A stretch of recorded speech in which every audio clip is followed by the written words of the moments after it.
सुप्रभात। जय मसीह की। आज का वचन, पवित्र परमेश्वर के लिए समय निकालें। मरकुस की पुस्तक उसका 1 अध्याय उसकी 35 और 38 आयत।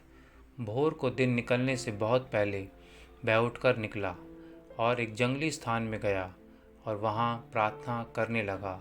उसने उनसे कहा, आओ हम और कहीं आसपास की बस्तियों में जाएं कि मैं वहाँ भी प्रचार करूं, क्योंकि मैं इसीलिए निकला हूँ। हमने एक टीवी सीरियल देखा था जिसमें यीशु मसीह अपने कैंप में लौटते हैं और वहाँ वो अपने शिष्यों के साथ रात बिताते हैं। बहुत देर हो चुकी थी।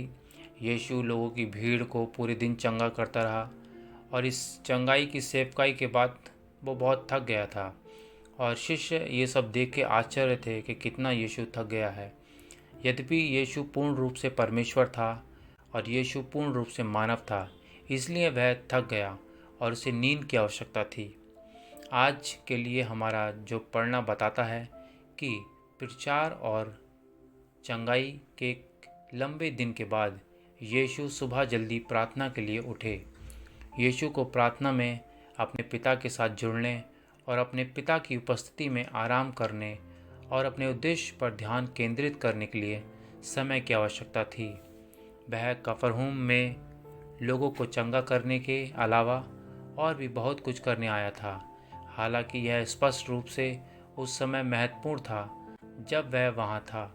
जब चेलों ने बाहर जाकर उसे पाया तो उसने उनसे कहा, आओ हम कहीं और आसपास के गांव में जाएं ताकि मैं वहाँ भी प्रचार कर सकूं, इसलिए मैं आया हूँ। यीशु ने अपने पिता के साथ प्रार्थना में समय बिताया और वह अपने उद्देश्य पर केंद्रित रहा।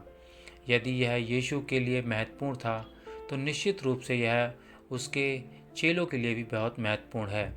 आएं, प्रत्येक दिन पिता, पुत्र और पवित्र आत्मा के साथ व्यक्तिगत समय बिताना सुनिश्चित करें।